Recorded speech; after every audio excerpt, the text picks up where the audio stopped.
Number 29 وَأَنَّ مُحَمَّدًا صلی اللہ علیہ وسلم عبدہ المصطفیٰ، اور حضرت محمد صلی اللہ علیہ وسلم اللہ کے برگزیدہ بندے ہیں، وَنَبِيُّهُ الْمُجْتَبَىٰ، اللہ کے چنے ہوئے نبی ہیں، وَرَسُولُهُ الْمُرْتَضَىٰ، اور اللہ کے پسندیدہ رسول ہیں۔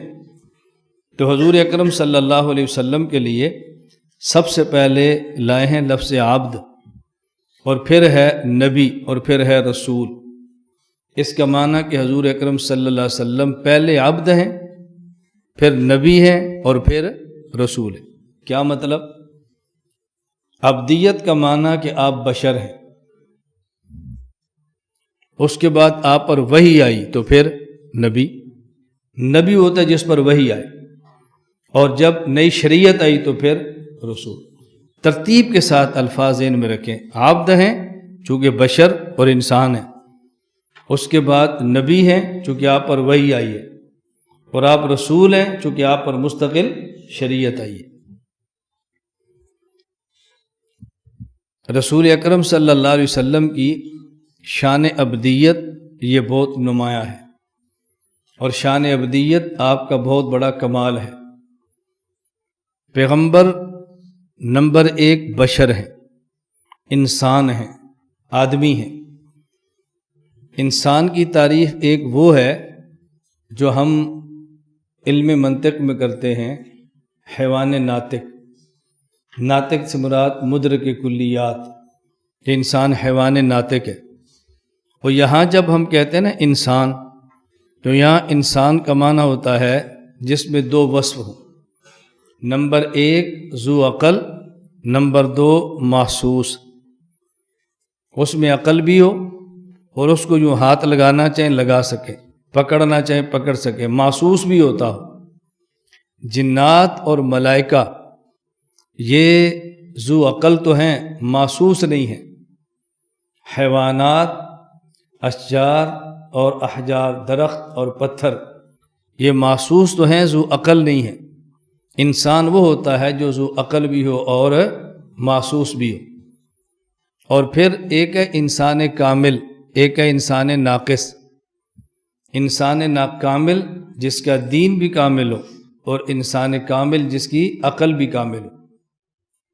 ایک ہے انسان ناقص، دین بھی کمزور ہو اور عقل بھی کمزور ہو۔ رسول اکرم صلی اللہ علیہ وسلم نے جب یہ بات فرمائی کہ خواتین کی عقل اور دین دونوں ناقص ہیں، پوچھا گیا جی کیوں؟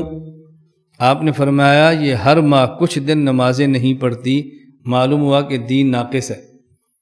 یہ ہر سال رمضان میں کچھ دن روزے نہیں رکھتی، اس کا معنی کہ دین ناقص ہے۔ اور عدالت میں جب مقدمہ دائر ہو تو 2 مرد گواہ ہوتے ہیں، اور اگر ایک مرد ہو تو پھر ایک عورت نہیں، ایک مرد کی جگہ پہ 2 عورتیں۔ اس کی وجہ قرآن کریم نے یہ بتائی ہے کہ ایک ان میں سے بھول جائے تو دوسری یاد کرا دے، معلوم ہوتا ہے کہ ان کی عقل بھی ناقص ہے۔ اس لیے اللہ نبوت دیتے ہیں تو انسان کو اور انسان کامل کو، عورت کو اللہ نے کبھی نبوت عطا نہیں فرمائی۔ عورت نبی کی ماں تو ہوتی ہے لیکن نبی نہیں ہوتی، اور نبی کی ماں ہونا یہ بہت بڑا مرتبہ ہے، بہت بڑا مقام ہے۔ اور یہ ذہن میں رکھ لیں کہ یہ جو ہم کہتے ہیں کہ مرد کی عقل کامل ہے اور عورت کی عقل ناقص ہے، یہ فرد مرد اور فرد عورت نہیں ہے، یہ جنس مرد اور جنس عورت ہے۔ افراد کو دیکھیں گے تو بعض مرد ایسے ہوں گے جن کی عقل بہت کم ہوگی، اور بعض خواتین ایسی ہوں گی جس کی عقل بہت زیادہ ہوگی۔ خود حدیبیہ کے موقع پر جب حضور اکرم صلی اللہ علیہ وسلم نے فیصلہ فرمایا کہ ہم نے احرام کھولنا ہے اور واپس جانا ہے، تو رسول اکرم صلی اللہ علیہ وسلم خیمے میں تشریف فرماتے اور آپ کچھ پریشان تھے۔ رسول اکرم صلی اللہ علیہ وسلم سے غالباً حضرت ام سلمہ رضی اللہ عنہ آپ کے ساتھ تھی۔ پوچھا کہ حضور آپ پریشان کیوں ہیں؟ فرمایا یہ قریشی ہیں جو میرے ساتھ آئے ہیں، مکے والوں کے شریک ہیں، مخالف ہیں۔ یہاں شریک کا معنی ہوتا ہے مخالف ہیں، ان کی خاندانی اور پرانی لڑائیاں ہیں۔ یہ مدینہ سے میرے ساتھ یہاں احرام باندھ کر آئے ہیں، یہ مدینہ سے میرے ساتھ یہاں تک آئے، ان عمرے کا احرام باندھا ہے، اب میں کہہ دوں احرام کھول دو تو ان کے لیے اس حکم پر عمل کرنا بہت مشکل ہے۔ میں ان قریش کا ان کا مزاج جانتا ہوں، بہت مشکل ہے اس پر عمل کرنا۔ اب ظاہر اگر میری بات نہ مانیں گے تو ایمان کا کیا بنے گا، اور میری بات مانیں گے تو مشکل بہت ہے، میں اس پر سوچ رہا ہوں ان کو میں کیا کہوں۔ اور تمہیں سلمہ نے کہا یا رسول اللہ یہ آپ کی اوشاک ہے۔ عجیب صحابہ کے بارے میں، یہ آپ کی اوشاک ہے، آپ ان کو کچھ بھی نہ فرمائیں، خیمے سے باہر نکلیں، اپنا حلق یا قصر کرو، بس ان کو کہنے کی ضرورت ہی نہیں ہے۔ رسول اللہ صلی اللہ علیہ وسلم خیمے سے باہر تشریف لائے، جب آپ نے اپنا حلق یا قصر کروایا صحابہ اٹھے اور ٹوٹ پڑے، بس کہنے کی نوبت ہی پیش نہیں ہے۔ اسے کہتے ہیں عشق، اسے کہتے ہیں عشق پیغمبر، کہنا نہیں پڑا، بس فوراً احرام ختم ہو گیا، فرمایا زندگی رہی تو پھر آئیں گے، چلو واپس۔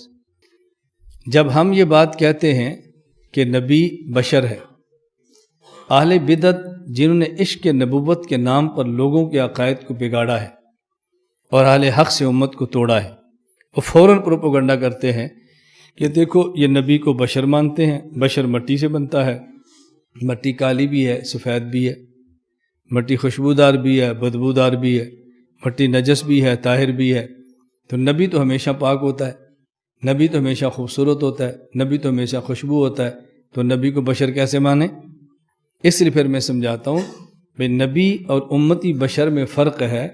امتی بشر اس مٹی سے بنتا ہے جو زمین والی ہے، جس میں کالی بھی ہے سفید بھی ہے، خوشبودار بھی ہے بدبودار بھی ہے، طاہر بھی ہے نجس بھی ہے، اور نبی اس مٹی سے بنتا ہے جو جنت والی ہے، جو بدبودار نہیں ہوتی ہمیشہ خوشبودار ہی ہوتی ہے، جو ناپاک نہیں ہوتی وہ پاک ہی ہوتی ہے، بس یہ ذہن میں رکھیں۔ نبی اس مٹی سے بنتا ہے جو ہمیشہ خوبصورت ہی ہوتی ہے، جس طرح جنتی مٹی دنیا کی تمام مٹیوں سے خوبصورت ہے۔ نبی کے بارے میں طے شدہ فیصلہ ہے، نبی جس قوم کا نبی ہوتا ہے، اس قوم میں نبی سے خوبصورت اور اس قوم میں نبی سے زیادہ صاحب علم کوئی بندہ نہیں ہوتا، کیونکہ ہمارے نبی تمام عالم کے نبی ہیں، اس لیے آپ حسن میں پورے عالم سے بڑھ کر ہیں نبی اپنی۔ خیر وَأَنَّ مُحَمَّدًا عَبْدُهُ الْمُصْطَفَى وَنَبِيُّهُ الْمُجْتَبَى وَرَسُولُهُ الْمُرْتَضَى۔ وَنَبِيُّهُ الْمُجْتَبَى، یہ اللہ کے نبی ہیں جو چنے ہوئے ہیں، مصطفیٰ برگزیدہ ہیں۔ یہ بات یاد رکھیں، اللہ یجتبی الیہ من یشاء ویہدی الیہ من ینیب۔ ہدایت کے دو طریقے ہیں، ایک رجوع اور ایک اجتباء، انتخاب۔ پیغمبر سلیکشن سے نبی بنتا ہے، الیکشن سے نبی نہیں بنتا۔ الیکشن وہ ہے جسے نیچے والے چنے، اور سلیکشن وہ ہے جسے حکومت والے اوپر والے چنے۔ نبی اعمال سے نبی نہیں بنتا، نبی اللہ کے انتخاب سے نبی بنتا ہے۔ اس لیے میں سمجھانے کے لیے کہتا ہوں کہ نبی سلیکشن سے بنتا ہے، الیکشن سے نہیں بنتا۔ اور اس کا نتیجہ کیا ہے؟ نتیجہ اس کا یہ نبی معصوم ہوتا ہے۔ اگر کوئی شخص الیکشن سے ایم این اے بنے اور پھر وزیر بنے اور پھر کرپشن کرے تو عوام حکومت پر اعتراض نہیں کر سکتی کہ تم نے کرپٹ آدمی کو وزیر کیوں بنایا ہے۔ حکومت نے کہنا ہے وزیر ہم نے بنایا ہے، ایم این اے بنا کر تم نے بھیجا ہے، کرپٹ تھا تو تم نے اوپر بھیجا کیوں ہے؟ لیکن اگر کوئی شخص الیکشن سے ایم این اے نہ بنے، براہ راست حکومت اس کا انتخاب کرے، براہ راست اس کو لائے اور وزارت قلم دان دے دے، اب یہ کرپشن کرے، اب اعتراض حکومت پر ہوگا کہ اس کو ہم نے ایم این اے نہیں چنا، تم نے براہ راست وزیر بنایا ہے، اب اعتراض حکومت پہ۔ اگر نبی لوگوں کے چننے سے نبی بنتا تو پھر نبی سے گناہ ہو جاتا۔ اللہ پہ کوئی اعتراض نہیں تھا کہ نبی تم نے چنا ہے، میں نے تو نبی بنا کر تمہیں نہیں دیا، تم نے چن لیا تھا، ہم نے جبریل بھیج دیے۔